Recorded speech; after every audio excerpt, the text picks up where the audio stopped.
What's going on, guys? It's Ted. Today I want to talk about the weapon proficiencies that are going to be on guns for Modern Warfare 3.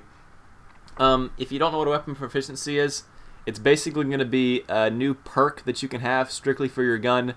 It's just another thing they want to throw in the game. I feel like Infinity Ward in general likes to add a lot of shit inside their games, and they just keep throwing new perks at you. This one's going to be a weapon perk that you're going to be able to have, and how you acquire these is by leveling up your gun, which your gun's now going to have a new level up system. Essentially, whenever you level up your gun by getting a certain number of kills for that gun, you're going to be able to unlock attachments for that gun, or perks for that gun, proficiencies they call them, and a lot of other stuff specifically for your gun. So let's go ahead and get started. There's going to be a total of 10 proficiencies that you can have for different guns throughout the game. Some are specific for certain classes of guns, and some are for every gun. So the first one that's a universal perk is going to be called Kick, and it's going to reduce the recoil for every gun.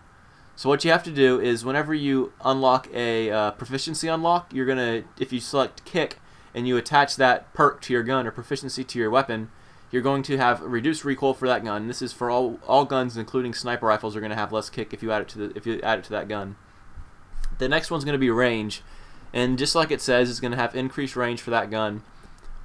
This is going to exclude sniper rifles and light machine guns, because if you don't already know, sniper rifles and light machine guns have infinite range, meaning that at no point of distance does a light machine gun or sniper rifle damage ever drop off.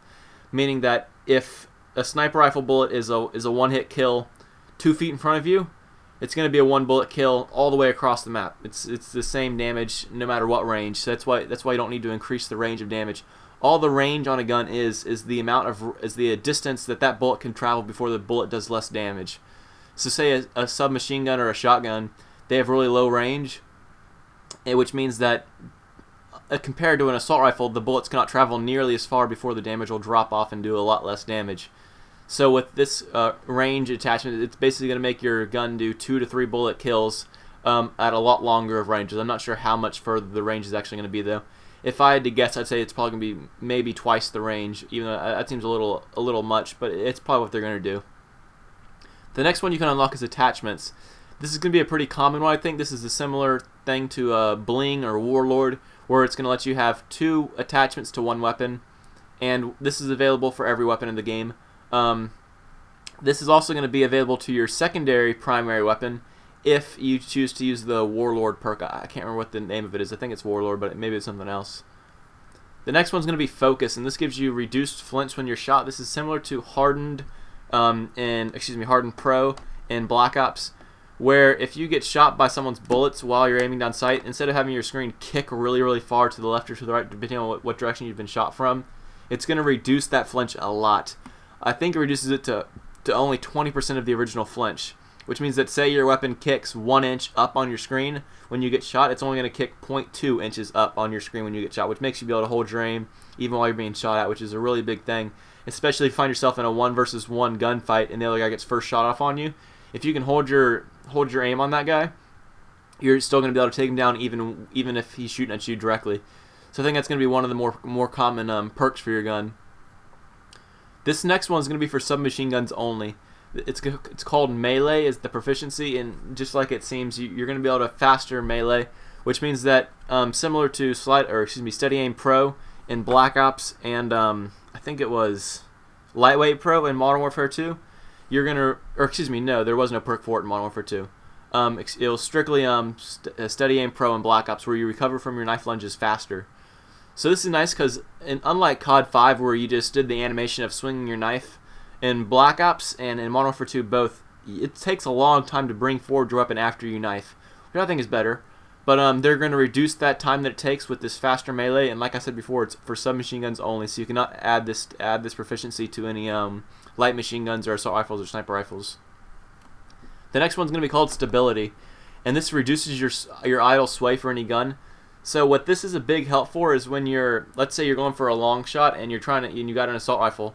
It's harder to get the longer shots because your weapon sometimes it's almost unnoticeable, but your weapon will sway gently from left to right when you're aiming down sight.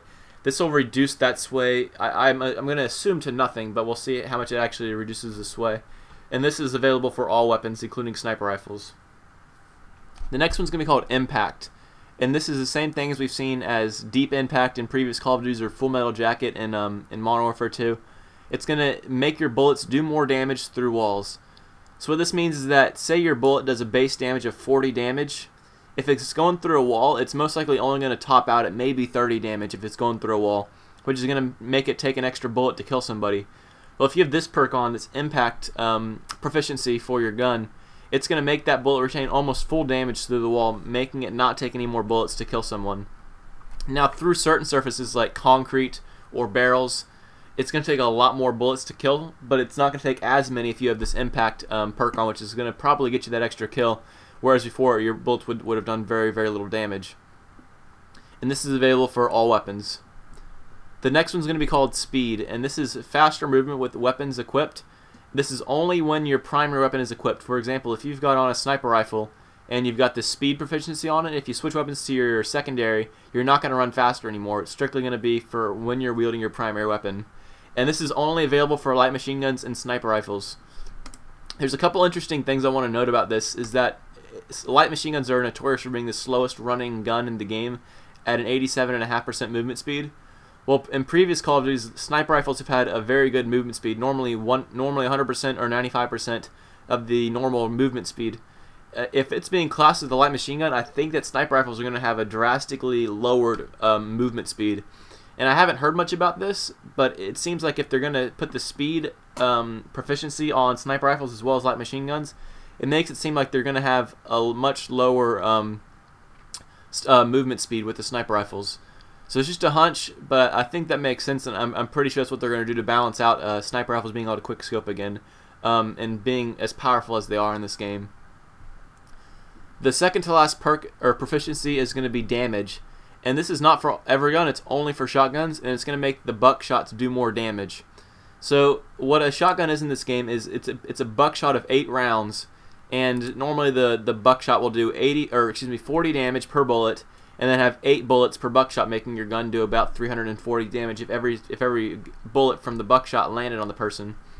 Well, this is going to increase that damage even higher, which is going to counter things like juggernaut suits, and I think there's going to be a perk that gives you a little bit increased health. No, actually I'm wrong. No, there's not. It's just juggernaut suits, and this is going to make the ability to take out a juggernaut in about 2 or 3 hits if you've got on a shotgun, which is going to be a really, really easy way to take out a juggernaut. And I think that's going to become really, really common. That mixed with maybe an RPG or a rocket launcher